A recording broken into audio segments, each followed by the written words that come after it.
warned this video will contain spoilers. In the Rings of Power Season 2, we're seeing much more of Sauron and Celebrimbor as they spend time in the Forge, with the forging of the Rings of Power becoming a central focus.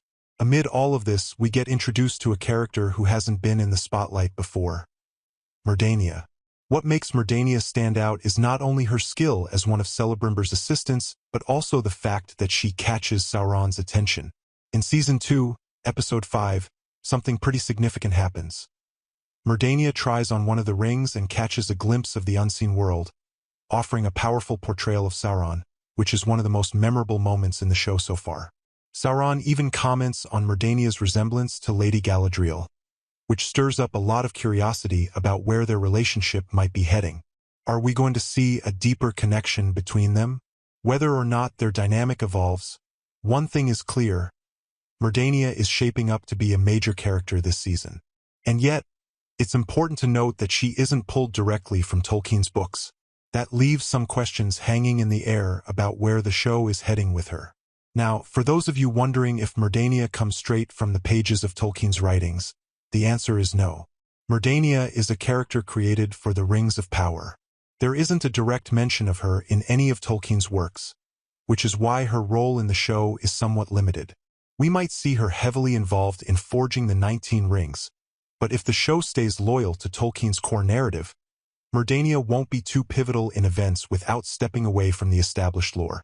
Even though she's not directly based on any character from the books, her existence in the show isn't entirely out of place. Tolkien did mention that Celebrimbor had assistants, though they weren't fleshed out in any great detail. The Rings of Power is taking liberties with these assistants, and Mirdania is the show's way of breathing life into that part of the story. It does raise another interesting question. What happens to Mirdania by the time we get to the Lord of the Rings? If she's this important in the show, why isn't she around during the Third Age? Middle-earth elves live for a long time, so we know it's not just a matter of old age. The most likely explanation comes from what Tolkien wrote about Eregion and Celebrimbor's fate. When Sauron eventually destroys Eregion and kills Celebrimbor, it's highly likely that Mirdania will meet her end during these events as well. With the way the Rings of Power is setting up her character, if she does die, the series will likely make it a deeply emotional moment. Of course, with Sauron showing a particular interest in Mirdania, the show could also take a completely different turn. Could her fate differ from what we might expect based on the lore?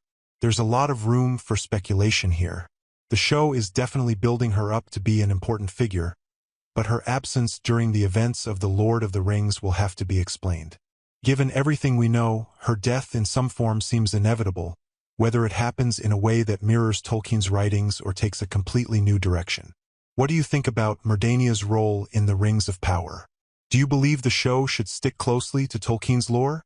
Or do you want to see it explore new territory with characters like her? Let me know your thoughts in the comments.